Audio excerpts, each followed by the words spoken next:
அஸ்ஸலாமு அலைக்கும் வரஹ்மத்துல்லாஹி வபரகாத்துஹு. எனக்கு கொடுக்கப்பட்டுள்ள தலைப்பு பார்த்தீங்கன்னா விண்ணுலக பயணம். இதை பற்றி அல்லாஹ் திருக்குரான்ல சொல்லும்போது, யாருக்கு அல்லாஹ் நேர்வழி காட்டுகிறானோ அவரது உள்ளத்தை அல்லாஹ் இஸ்லாத்திற்காக விரிவுபடுத்துகிறான். யாரை அவன் வழிகேட்டில் விட்டுவிட நாடுகிறானோ அவரது உள்ளத்தை வானத்தில் ஏறி செல்பவரை போன்று இறுக்கமாகவும் நெருக்கடியாகவும் ஆக்குகிறான். இவ்வாறு தான் இறை நம்பிக்கை கொள்ளாதவர்கள் மீது அல்லாஹ் வேதனையை ஏற்படுத்துகிறான். ஸோ இதை பற்றி நம்ம இப்போ ஆராய போகிறோம். ஆய்வாளர்கள் விண்வெளிக்கு போகிற விண்வெளி வீரர்களுக்கு டெய்லியும் ஏற்படுற பாதிப்புகளை பற்றி சொல்கிறாங்க. இதில் முதல் பாதிப்பு என்னன்னு பார்த்தீங்கன்னா, இரத்த ஓட்டம் சீராக இருக்காது. ஸோ இந்த இரத்த ஓட்டம் சீராக இருக்காததுனால அவங்களுக்கு ஒரு விதமான மன உளைச்சல் ஏற்படுது. இந்த மன உளைச்சல் காரணமாக அவங்களுக்கு ஒரு விதமான பயம் ஏற்படுது. இந்த பயத்தோட காரணமாக அவங்களுக்கு மன இறுக்கம், எரிச்சல் ஏற்படுதுன்னு இப்போ கண்டுபிடிச்சிருக்காங்க.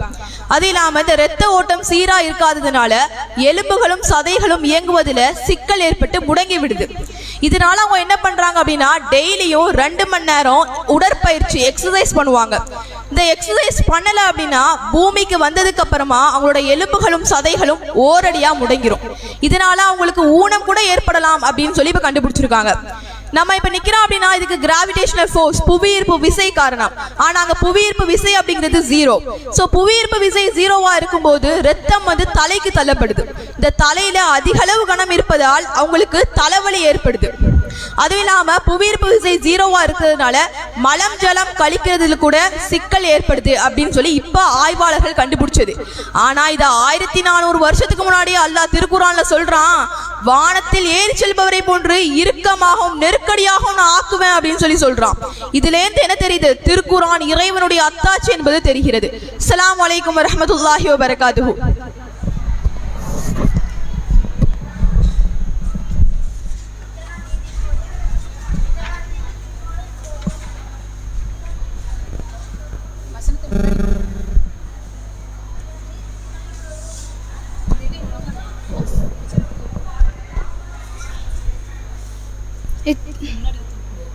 எது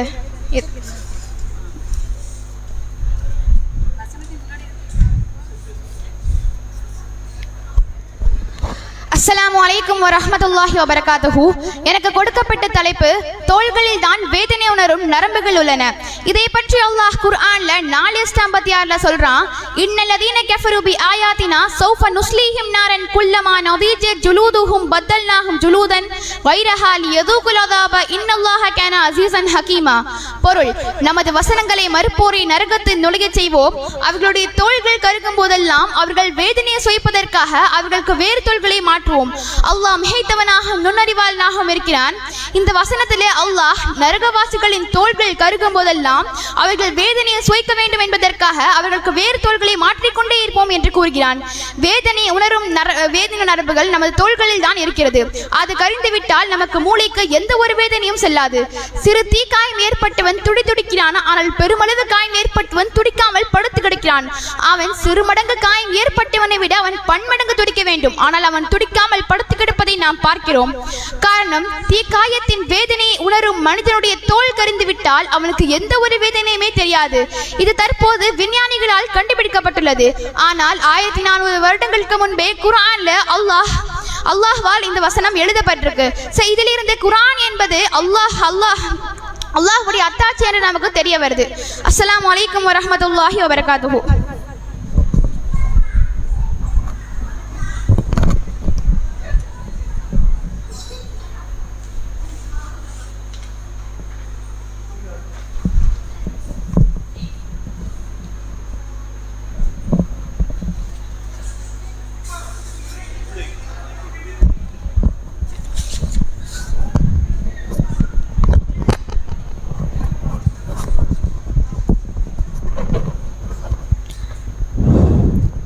அஸ்ஸலாமு அலைக்கும். எனக்கு கொடுக்கப்பட்டுள்ள தலைப்பு வான்மறையும் வான்மலையும். வான்மறைனா திருக்குறானில் அல்லாஹ் மலையை பற்றி என்னென்ன சொல்கிறான் அப்படின்னு பார்க்கலாம். அதுக்கு முன்னாடி சயின்டிஸ்ட் என்னென்ன சொல்கிறோம் அப்படின்னு பார்ப்போம். சயின்டிஸ்ட் என்ன சொல்கிறாங்கன்னா, சூரியனோட ஒளி கடலில் பட்டக்கப்புறம் அது என்ன ஆகுதுன்னா, அந்த தண்ணியெல்லாம் ஹீட் ஆகுது, சூடாகி அது வானத்துக்கு ஆவியாக பறந்து போகுது. அது போனதுக்கப்புறம் அந்த ஆவியெல்லாம் ஒன்றாகி மேகமாகுது. அந்த மேகம் எல்லாம் ஒன்று சேர்ந்து ஒரு பனிக்கட்டி ஆகுது. அந்த பனிக்கட்டி எப்படின்னா ஒன்றனுக்கு மேலே ஒன்றாக மலை மாதிரி குமிஞ்சிக்கிட்டே போகுது, செங்குத்தாக போகுது. அது எவ்வளோ பெருசாக போகுதுன்னா இந்த உலகத்திலேயே மிகப்பெரிய மலை இமயமலை, அதை விட அந்த பனிக்கட்டிகள் பெருசாக போகுது. இந்த பனிக்கட்டிகள்லாம் உருகுனா தான் நமக்கு மழையாக வந்து சேரும். அந்த பனிக்கட்டிகள் உருகிறதுக்கு என்ன ஆகுதுன்னா மின்காந்த தூண்டுதல் அப்படின்னு ஒன்று நடக்குது. அது எப்படி நடக்குதுன்னா மின்னல் மூலியமாக நடக்குது. அந்த மின்காந்த தூண்டுதல் நடந்ததுக்கப்புறம் அந்த பனிக்கட்டிகள் எல்லாம் உருகி நமக்கு மழையாக இந்த உலகத்துக்கு வந்து வருது. இதே தான் 1400 வருஷத்துக்கு முன்னாடி அல்லாஹ் தன் திருமறை குரானில் கூறும்போது அல்லாஹ் மேகங்களை இழுத்து அவற்றை ஒன்றாக்குவதும் பின்னர் அதன் ஒன்றுக்கு மேல் ஒன்றாக அடுக்குவதையும் நீர் அறியவில்லையா என்று கேட்கிறான். அதன் மத்தியிலிருந்து மழை பொழிவதை நீர் காண்கிறீர்கள். அது வானத்திலிருந்து அதிலுள்ள பனிமலைகளிலிருந்து ஆலங்கட்டியை இறக்குகிறான். தான் நாடியோருக்கு அதை அடை செய்கிறான், தான் நாடியோரை விட்டும் அதை விலக்கி விடுகிறான். அதன் மின்னல் ஒளி பார்வைகளை பறிக்க பார்க்கின்றது என்று அல்லாஹ் இது வந்துட்டு அல்லாஹ் 1400 வருஷத்துக்கு முன்னாடியே சொல்லிட்டான். ஆனால் இந்த சயின்டிஸ்ட் இது இப்போ தான் கண்டுபிடிக்கிறாங்க. அப்போ குரானை நம்ம வந்துட்டு பொய்ன்னு சொல்லவே முடியாது. குரான் நிச்சயமாக அல்லாஹ்வுடைய வார்த்தை தான் அப்படின்னு நமக்கு இது மூலயமா நிரூபணம் ஆகுது. அஸ்ஸலாமு அலைக்கும் வரஹ்மத்துல்லாஹி வபரகாத்துஹு.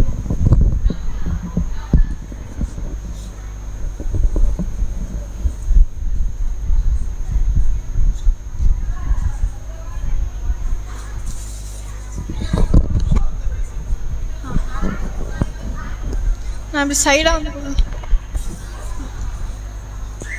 அஸ்ஸலாமு அலைக்கும் வரஹ்மத்துல்லாஹி வபரகாத்துஹு. இப்போ நான் பேசப்போகுது சிலந்தி வீட்டை பற்றி. பொதுவாக நம்ம வந்து வெளியே அங்கே இங்கேன்னு சொல்லி நம்ம பொதுவாக சிலந்திகள்லாம் சும்மா சாதாரணமாக எங்கேயும் வெளியே அங்கே இங்கேன்னு பார்த்துருப்போம். ஆனால் அந்த சின்ன சிலந்திகள் கூட அல்லாஹ்வின் ஒரு அழகான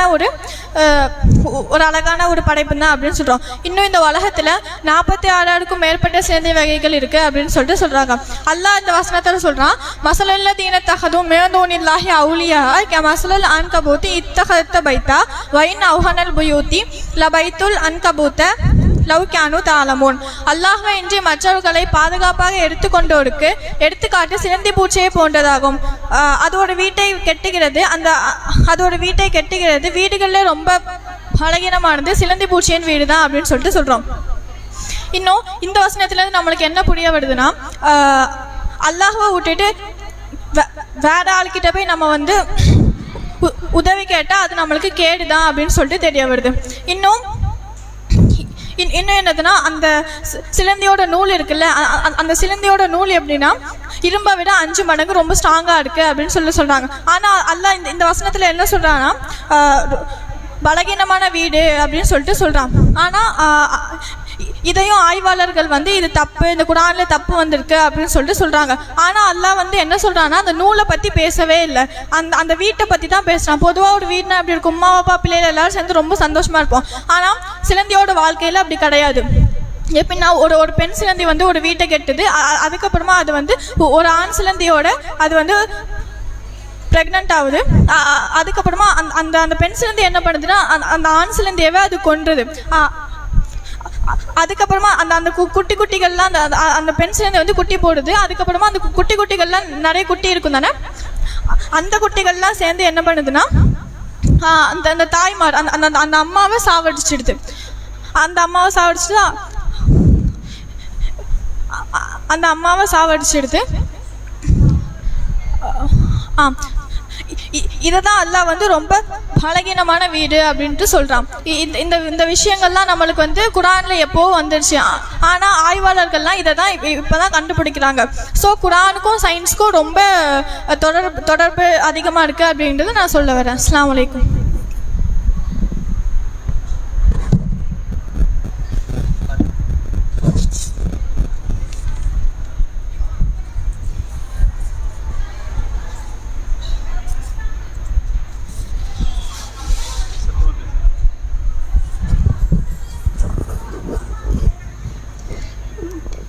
எனக்கு கொடுக்கப்பட்டுள்ள தலைப்பு என்னன்னா விரல் நுனிகளை சீராக்குதல்.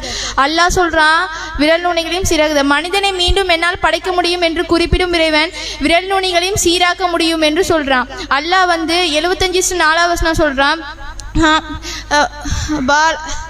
அல்லாஹ் வந்து 75:4 சொல்கிறான், எந்த எந்த எந்த மனிதன் எந்த அங்கமாக இருந்தாலும் அந்த அங்கம் ஒரு மனிதன் வந்து ஒரு விரல் நுனிகளை எடுத்துக்கொண்டா எந்த ஒரு மனிதன் வேறு ரேகைகள் போல இன்னொரு மனிதனோட ரேகைகள் இருக்காதுன்னு நல்லா சொல்கிறான். இப்போ வந்து ஒரு புளியை எடுத்துக்கொண்டா கூட அதில் நிறைய புள்ளிகள் இருக்கும், அந்த புள்ளிகளில் ரேகைகள் போல இன்னொரு புள்ளிகள் ரேகைகள் இருக்காதுன்னு சொல்கிறான். இப்போ அல்லாஹ் சொல்கிறான், இன்னொரு ஒரு டைகர் எடுத்துக்கொண்டா கூட அதோட ரேகைகள் போல இன்னொரு ரேகைகள் இருக்காதுன்னு நல்லா சொல்கிறான். இப்போ வந்து ஒரு திருடன் வந்து அவனோட திருடனை வந்து கண்டுபிடிக்கிறது வந்து அவனோட ரேகைகள் மூலம் வந்து அல்லாஹ் கண்டுபிடிச்சிடலான்னு சொல்கிறான். இப்போ வந்து அடுத்தது வந்து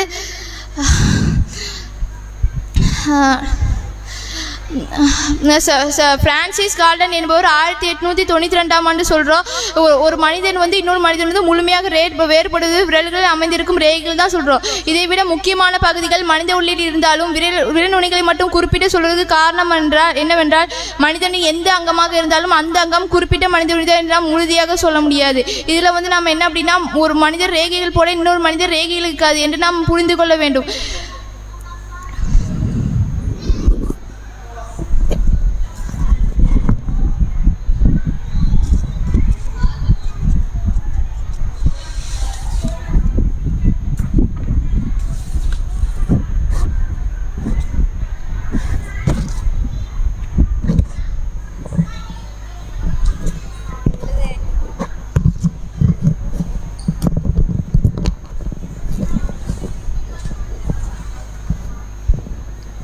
அஸ்ஸலாமு அலைக்கும் வரஹ்மத்துல்லாஹி வபரகாத்துஹு. எனக்கு கொடுக்கப்பட்டுள்ள தலைப்பு வெடிகுண்டு பற்றிய முன்னறிவிப்பு.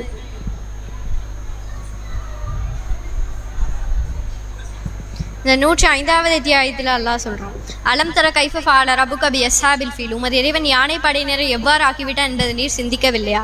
வஅர்ஸல அலைஹிம் தைரன் அபாபில் தர கைஃப ஃபஅல ரப்புக பி அஸ்ஹாபில் ஃபீல் அலம் யஜ்அல் கைதஹும் ஃபீ தலீல். அவர்களின் சூழ்ச்சியை அல்லாஹ் பாழாக்கி விடவில்லையா? வஅர்ஸல அலைஹிம் தைரன் அபாபில். அவர்களுக்கு எதிராக கூட்டம் கூட்டமாக பறவைகளை அல்லாஹ் அனுப்பினான். தர்மீஹிம் பி ஹிஜாரத்தின் மின் சிஜ்ஜில். அவர்களுக்கு எதிராக அவர்கள் கற்களை சூடான களிமண் கற்களை வீசினார்கள். ஃபஜாலஹும் காஷ்மி மாகுல். அவர்கள் மென்று தின்னப்பட்ட வைக்கோலை போல் ஆகிவிட்டார்கள். இந்த நிகழ்வு வந்து நபி ஸல்லல்லாஹு அலைஹி வஸல்லம் அவர்கள் பிறந்த ஆண்டில் கொஞ்ச நாட்களுக்கு முன் நடந்தது. இது வந்து மக்காவில் அல்லாஹ்வை இறைவனை வழிபடுறது கட்டப்பட்ட முதல் ஆலயம் காபாரம். அந்த காபா மக்கள் வழிபடுறது பார்த்துட்டு பொறாமப்பட்ட அப்ரஹான்கிற மன்னன் வந்து காபாவை அழிக்கணும் அப்படின்னு யானை படையை கொண்டு மக்காவை நோக்கி வந்தான்.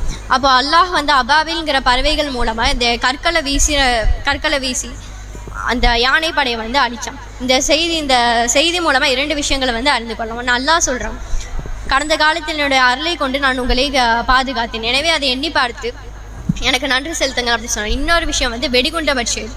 வெடிகுண்டு வந்து யானை வந்து மிகப்பெரிய உயிரினம்.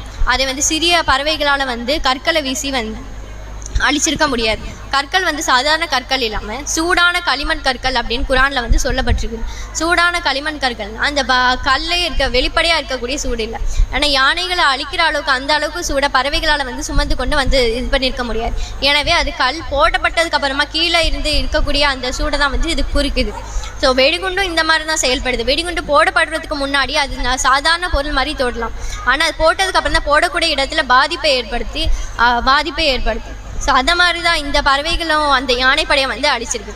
சயின்டிஸ்ட் அறிவியலாளர்கள்லாம் சொல்கிறாங்க, அண்ட் எல்லா பொருளுமே வந்து அணுக்களால் தான் வந்து உருவாகிருக்குது. அந்த அணுக்களை உடைக்கும் போது தான் வந்து அது போடக்கூடிய இடத்துல பாதிப்பை ஏற்படுத்தும். இது அணுகுண்டுமே நம்ம போடுறதுக்கு முன்னாடி போடுறவங்களுக்கு பாதிப்பை போடக்கூடிய இடத்துல தான் வந்து பாதிப்பை ஏற்படுத்தும். ஸோ இந்த செய்திகள்லாம் உள்ளடக்கும் விதமாக தான் 105வது அத்தியாயம் அல் ஃபீல் வந்து அருளப்பட்டிருக்கு.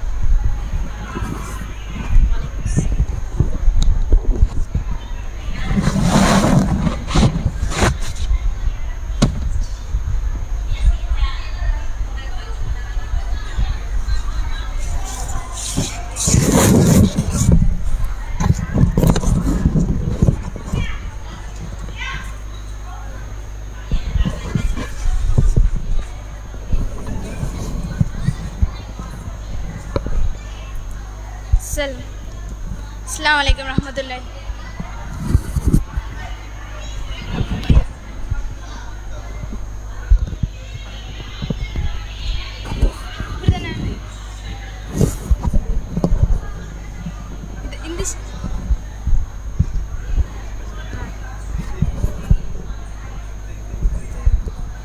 அஸ்ஸலாமு அலைக்கும் ரஹ்மத்துல்லாஹி வரகாத்துஹு.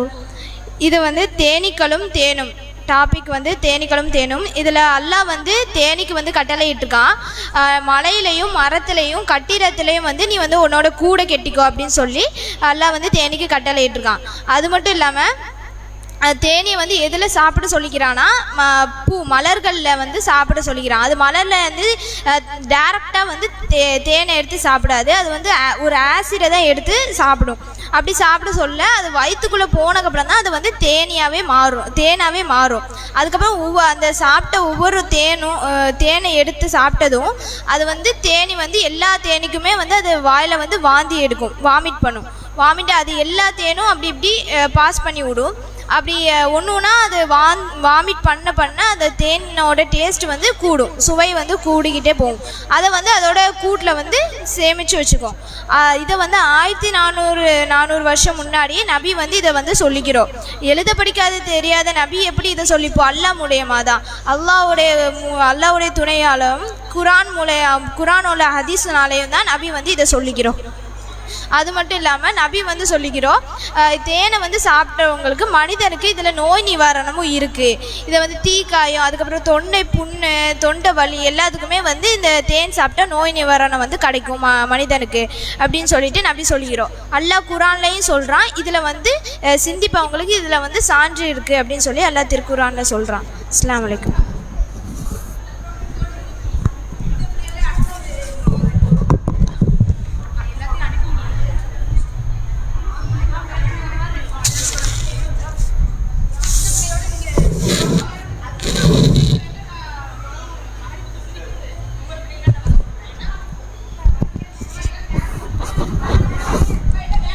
அஸ்ஸலாமு அலைக்கும் வரஹ்மத்துல்லாஹி வபரகாத்துஹு. இதோடைய தலைப்பு என்னன்னா திருப்பி தரும் வானம். வசனத்தில் திருப்பி தரும் வானம் என்ற அற்புதமான அடைமொழியை வந்து அல்லாஹ் பயன்படுத்துகிறான். வானம் எதெல்லாம் நமக்கு திருப்பி தருகிறது? ஏராளமான விஷயத்தில் வந்து நமக்கு திருப்பி தந்து கொண்டே தான் இருக்குது. நம்ம எதெல்லாம் வானத்தை கொடுக்குறோமோ அதெல்லாம் நமக்கு திருப்பி தந்துடும். எக்ஸாம்பிள் கடல்லேருந்து வந்து மேகம் வந்து நமக்கு தண்ணி உரிதை வந்து திரும்ப மழையாக நமக்கு திருப்பி தந்து கொண்டே தான் இருக்கும். நம்ம எதெல்லாம் வானத்தை கொடுக்குறோமோ நமக்கு திருப்பி தந்துடும். அதே மாதிரி தான் சூரியன் கிட்ட இருந்து பூமி தனக்கு தேவையான வெப்பத்தை எடுத்துக்கும். எல்லா வெப்பத்தையும் மனுஷன்கிட்ட கொடுத்துட்டா நம்மளால் கரைஞ்சிடுவோம்ல, ஏராளமான வெப்பம் நம்மக்கிட்ட வந்துடும். ஸோ அதனால் தேவையான வெப்பத்தை மட்டும் எடுத்துக்கிட்டு மீதி வெப்பத்தை வந்து வானத்திட்ட கொடுத்துரும். நமக்கு வெப்பம் தேவைப்படும் போது திரும்ப அந்த வானம் நம்ம வெப்பத்தை நம்மக்கிட்டே கொடுத்துரும். அந்த மாதிரி தான் அதே மாதிரி தான் வானத்தில் வந்து கிராவிட்டல் ஃபோர்ஸ் வந்து அதிகமாக இருக்கும்.